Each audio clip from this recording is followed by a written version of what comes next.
Welcome to the Russian Rulers History Podcast, Episode 80, The Great Purges, Part 2. Last episode, Stalin began to remove, or more correctly, either exile or execute all remaining old Bolsheviks, not 100% loyal to him. First, he rids himself of the leftist faction, nominally led by Zinoviev and Kamenev. Now he sets his sights on the right, and his old friend, Bukharin. By now, the arrests of party members was in full force.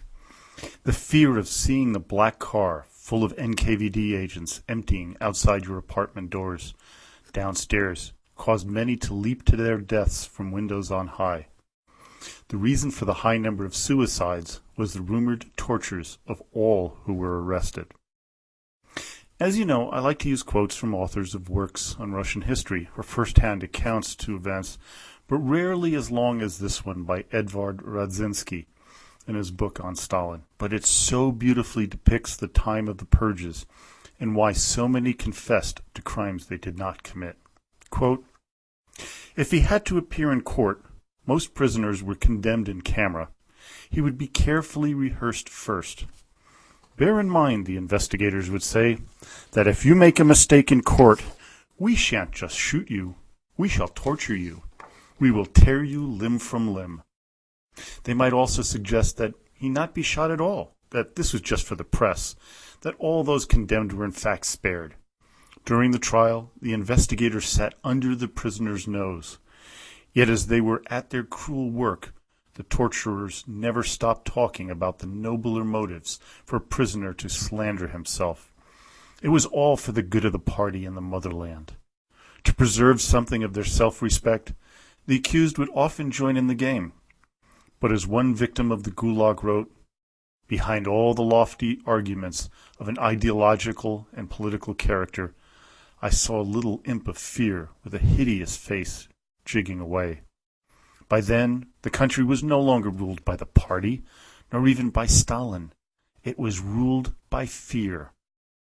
The Roman historian wrote of the age of Nero that, quote, "In the city of fear, people ceased to exist. Nothing but human flesh and bones was left, ready to do whatever he bade them to." It was now the turn of Trotsky's old friend, Alexander Beloborodov, one time head of the Urals Soviet, who had arranged for the execution of the Tsar and his family. Terminally ill with cancer of the throat, holding on to his trousers as they had taken his belt from him, the former head of the Red Urals stood before the interrogators and obediently testified against his former friends, the Trotskyists. But he refused to confess to terrorist activities himself. "Stalin to Yezhov, 26 May 37. Isn't it time to put pressure on this gentleman and force him to tell us about his filthy deeds? Where is he supposed to be? In prison or in a hotel?" They put pressure on him. They tortured him. They shot him. Did the former boss of the Red Urals ever remember in those terrible days in the cellar in the Ipatiev house where the Tsar's wounded son crawled on the floor while they bayoneted the Tsar's daughters? I really heartily recommend reading Radzinsky's book on Stalin because it gives a different twist to the man, and it gives you a feeling of the fear that was going through the hearts of all these people at the time. These are truly powerful words. Fear was gripping all of Russia, especially the Communist Party members, who didn't know if they had committed a crime sometime in the past that would be brought against them. They were frightened of saying anything against the state, or God forbid, Stalin. Stalin had achieved his goal of creating a society ready to do anything for him. But more work needed to be done. Now it was his loyal friend Jagoda's turn to feel the torture techniques he so happily developed for his boss. Yezhov was oh so thrilled to purge the NKVD of Jagoda's allies and send them to the same prisons they so gleefully sent others. Some were luckier than others, as they were quickly shot against the Lubvanka wall, cremated and buried, as Radzinsky puts it, quote, "in the bottomless grave number 1 in the Donskoy cemetery, with the ashes of all the other victims. This desecration of the name of Dmitry Donskoy, the man who helped save Russia from the Mongol horde, with the ashes of the old Bolshevik revolutionaries who slaughtered without question the Tsarist sympathizers, was a morose reminder that today's heroes are tomorrow's enemies, depending on the direction of the wind. This is one of the great lessons of history that repeats itself over and over to this day, a lesson few have learned. Bukharin and his rightist friends were now the target of Stalin's psychopathic rage. As Tacitus said about Nero's reign of terror, which so mirrored Stalin's, quote, "All this bloodshed wearies the soul and crushes the heart with grief. I ask on favor of the reader to permit me not to feel revulsion for these people who so basely allowed themselves to be destroyed." The one-time friend of Stalin, Bukharin, whose support helped crush Trotsky, Kamenev, Zinoviev, Ryutin, Pyatakov, and thousands more, was now allowed to travel to Western Europe in order to set him up for the greatest fall of all the October revolutionaries. Bukharin was a very egotistical and self-assured man, and rightfully so. If any man had the intellectual capacity to rule Russia, Bukharin was the man. If you needed a hardline, tough man to fight a threat, you couldn't pick a worse person. In Paris, Bukharin ignorantly talked freely to various people, some of whom were NKVD agents. He was setting himself up if he foolishly returned to Russia. But in an incredibly stupid decision in hindsight, as well as should have been in foresight, Bukharin decided to head back to Russia. The trials of Zinoviev and Kamenev were happening when Bukharin returned, with his name being mentioned quite often. Then Pravda pronounced, quote, "Tomsky, hopelessly entangled in his ties with the Trotskyist Zinoviev terrorists, has committed suicide at his dacha." Bukharin knew he needed to defend himself now that his friend was gone. In a letter to the prosecutor Vyshinsky and the Politburo, Bukharin writes, quote, "Not only am I not guilty of the crimes attributed to me, I can proudly claim that for the past several years I have defended the party line and Stalin's leadership with all the passion and sincerity I can command. In the context, I have to say that from 1933 I broke off all personal relations with M. Tomsky and A. Rykov, who formerly shared my ideas. This can be confirmed by questioning drivers, analyzing the journeys made by them, questioning sentries, NKVD agents, servants, etc." Now, in the background of this time is the industrialization of Russia, based on 3 5-year plans instituted by Stalin. His plan to drag this medieval country into the 20th century and make it an industrial giant is a modern-day marvel. But the goals that he set for the people to achieve were preposterous. They were at such high levels that accidents were happening all the time because of the breakneck speed with which production was occurring. A major problem was that while production of heavy industrial goods were being pumped out at record numbers, quality suffered dramatically. This led to more accidents, as on the railways alone in the year 1934, there were 62,000 accidents. Stalin could not have blamed this on his policies, so the wreckers must be the culprits. And since the leftists were gone, the rightists, led by that treacherous Bukharin, must be the ones destroying the economy. Things within Moscow were tense. No one knew who was loyal to Stalin and who was going to rat them out. Lavrentiev, Beria, and Yezhov were gathering material to get rid of the last obstructionists to Stalin's complete control of the country. Bukharin went on a hunger strike to protest the accusations against him. He is quoted as saying, "I cannot live like this anymore. I am in no physical or moral condition to come to the plenum. I will begin a hunger strike until the accusations of betrayal, wrecking, and terrorism are dropped." The plenum, a meeting of the leaders of the Communist Party, began on February 23, 1937. The plenum, though, was under a veil of darkness, as days before, the man once called the perfect Bolshevik, Sergo Ordzhonikidze committed suicide in much the same way that Nadia Alliluyeva had done with a gunshot to the chest. Officially, the death was caused by a heart attack, which was kind of plausible as Sergo was ill.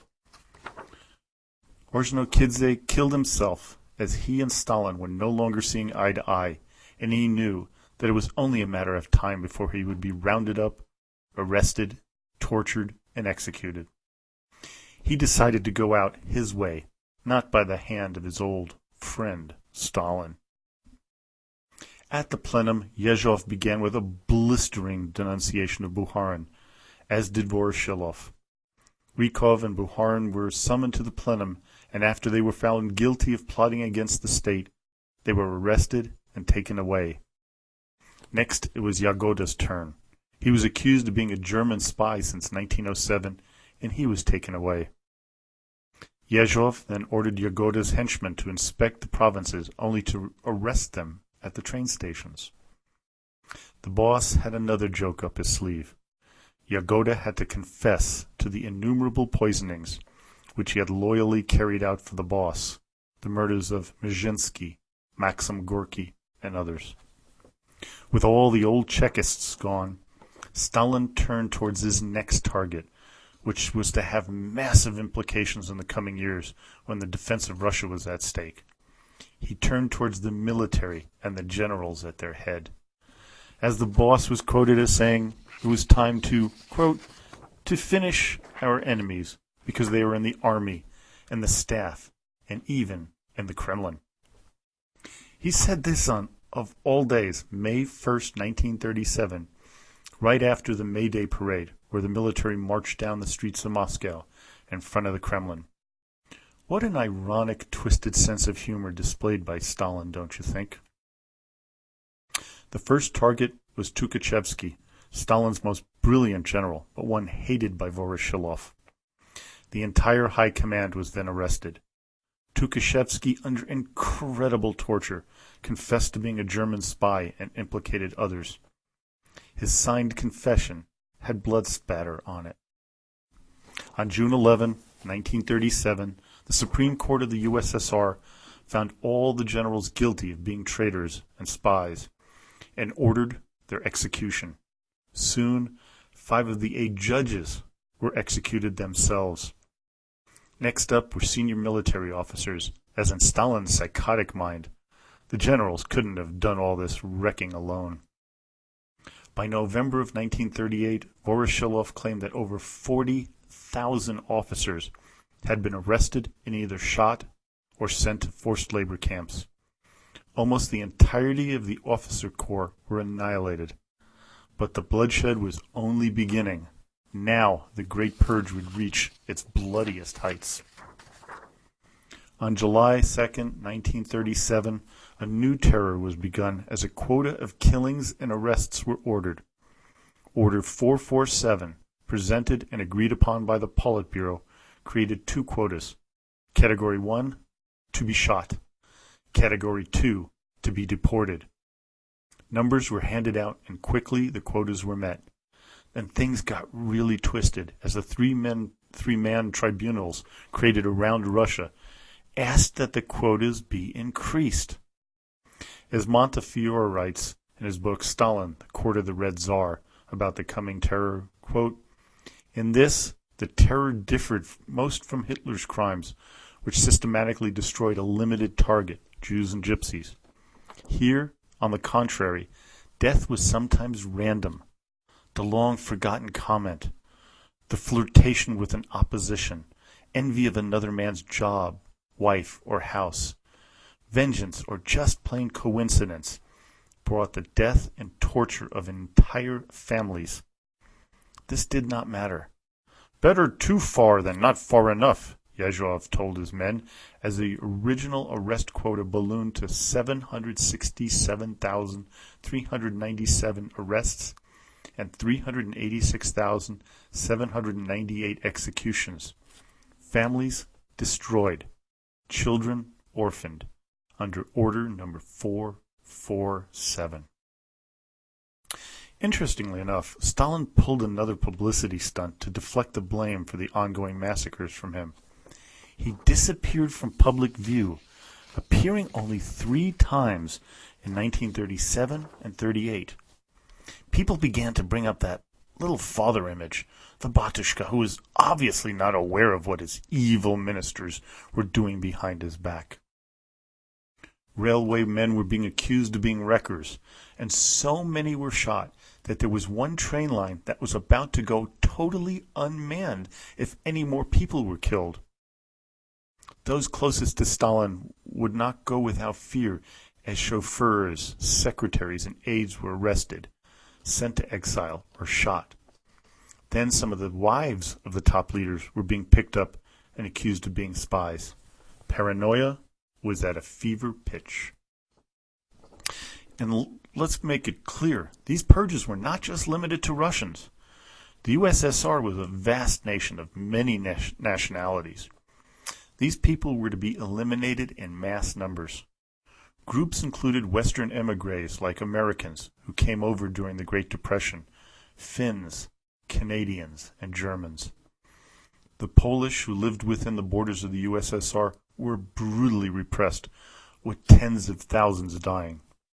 There were 2 other major purges going on, one in Mongolia and in the Xinjiang province, where so many were killed that bodies were still being uncovered as late as 2003. By mid-1938, Stalin knew things had gone just too far, as whole swaths of Russian society and industry had vanished, and the looming war with Germany would need as many able-bodied men and women as they could muster up. But how to bring an end with the bloodlust of the NKVD disciples? The answer was simple.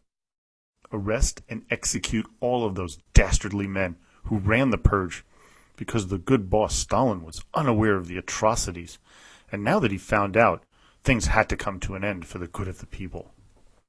The first to go was Nikolai Yezhov himself. Many call the purges Yezhovshchina, which basically translates to mean the Yezhov regime. Yezhov was first removed from his post as the head of the NKVD, replaced by Lavrenti Beria, and then executed in 1940. So you might ask, how many people were murdered during the Great Purge? We have a number of different opinions on this subject, starting at the low tens of thousands, which is pretty preposterous, to a number of maybe more realistic of 681,692 shot and 1.5 million arrested. This was done in just 2 years, 1937 and 1938, which means an average of 1,000 executions a day occurred during this time frame. During the Tsarist regimes from 1825 to 1910, 3,932 people were executed for so-called political crimes, which averages to less than 1 a week. From 1,000 a day to 1 a week, what a difference. But recent evidence after perestroika suggests that a more ghastly number of over 2 million executions really occurred, as a lot of the evidence was covered up by the KGB, starting with Lavrenti Beria. In 1956, Nikita Khrushchev would begin the rehabilitation process of many of the people killed during the purges by denouncing Stalin and his tactics in a speech at the 20th Communist Congress in February of that year. Convictions for many were overturned, for whatever good that did, as they were all dead. Some Stalin apologists claim that the boss was not the mass murderer that history has proclaimed, as it was his overzealous underlings that carried things too far, but this claim is also preposterous. Stalin personally signed off on 357 lists to execute over 40,000 people. He made notes on reports of many interrogations to continue torturing people until they confessed to trumped-up charges. According to Dmitry Volkogonov's book, Stalin, Triumph and Tragedy, Stalin was quoted as saying, quote, "Who's going to remember all this riffraff in 10 or 20 years? No one. Who remembers the name of the boyars Ivan the Terrible got rid of? No one. Sorry, boss. There are many of us who remember." Join me next time as we cover the beginning of World War II with the non-aggression treaty signed between Germany and the Soviet Union. Today's focus is on Marshal Mikhail Nikolaevich Tukhachevsky. Born into a noble family on February 16, 1893, he graduated from the Alexandrovskoye Military School in 1914 and joined the Semyonovsky Guards Regiment soon thereafter. During World War I, he served bravely, but was captured by the Germans early on. Tukhachevsky turned out to be a veritable Houdini, as he escaped from prisoner of war camps 5 times.